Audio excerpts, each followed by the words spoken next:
దేశంలో ప్రయాణం ఒకప్పుడు అత్యంత సురక్షితమైన ప్రయాణంగా భావించేవాళ్ళం. కానీ వరుసగా వెలుగులోకి వస్తున్న విమాన ఘటనలు ప్రయాణికుల్లో ఆందోళన పెంచుతున్నాయి. ఒక విమానం ఏకంగా 300 అడుగుల ఎత్తులో ఒక్కసారిగా తగ్గిపోవడం, ఆ విమానం నడిపిన పైలట్ డోప్ టెస్ట్లో గంజాయి ఆనవాళ్లు కనిపించడం, మరో విమానంలో ఇంజిన్ సమస్యతో అత్యవసర ల్యాండింగ్, ఒకదాని తర్వాత మరో ఘటనలు ప్రయాణికులను భయపెడుతున్నాయి.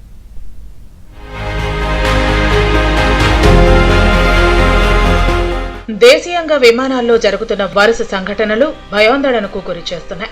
ఆగస్టు 4న ఫుకెట్ నుంచి ఢిల్లీ వస్తున్న ఎయిర్ ఇండియా A12379 విమానం అకస్మాత్తుగా సుమారు 300 అడుగుల ఎత్తు కోల్పోయింది. ఈ ఘటనలో ప్రయాణికులు, సిబ్బంది గాయపడటంతో వారిని ఢిల్లీ ఆసుపత్రికి తరలించి చికిత్స అందించారు. అంతకంటే కలవరపెట్టిన విషయం ఏంటంటే, విమానం నడిపిన పైలట్ కు సంబంధించిన డోప్ టెస్ట్ చేయడంతో గంజాయి పాజిటివ్ గా వచ్చినట్లు సమాచారం.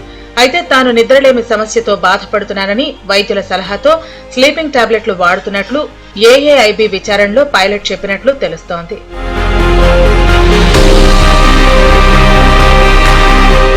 ఒకవైపు పైలట్ ఫిట్నెస్ పై ప్రశ్నలు తలెత్తుతుండగానే మరోవైపు విమానాల సాంకేతిక సమస్యలు కూడా ఆందోళన కలిగిస్తున్నాయి.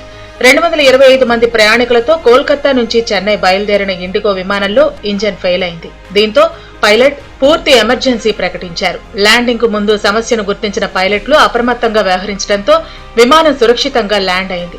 ప్రాణాలను అరచేతిలో పెట్టుకుని ప్రయాణం చేసినట్లు ప్యాసింజర్లు చెబుతున్నారు.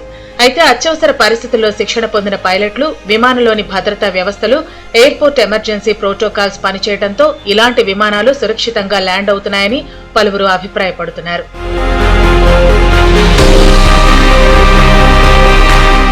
ఢిల్లీ పూణే స్పైస్ జెట్ విమానంలో సాంకేతిక లోపం తలెత్తింది. విమానంలో ఏసీ వ్యవస్థలో సమస్య రావడంతో క్యాబిన్లో వేడి, ఉక్కపోత పెరిగిపోయింది. 100 మందికి పైగా ప్రయాణికులు తీవ్ర అసౌకర్యానికి గురై ప్రయాణాన్ని కొనసాగించేందుకు నిరాకరించడంతో విమానాన్ని తిరిగి బేకు తీసుకెళ్లాల్సి వచ్చింది. విమానం పూణేలో ల్యాండ్ అయిన వెంటనే ప్రయాణికులు ఆందోళన చేశారు. ఏసీ పనిచేయటం లేదని సిబ్బందికి చెప్పినా పట్టించుకోలేదని విమర్శిస్తున్నారు. విమానంలో కూర్చున్న ప్రయాణికులకు ఇది ప్రాణాపాయం కాకపోయినా విమాన సంస్థల నిర్వహణ, సాంకేతిక తనిఖీలపై మాత్రం ప్రశ్నలు లేవనెత్తుతోంది.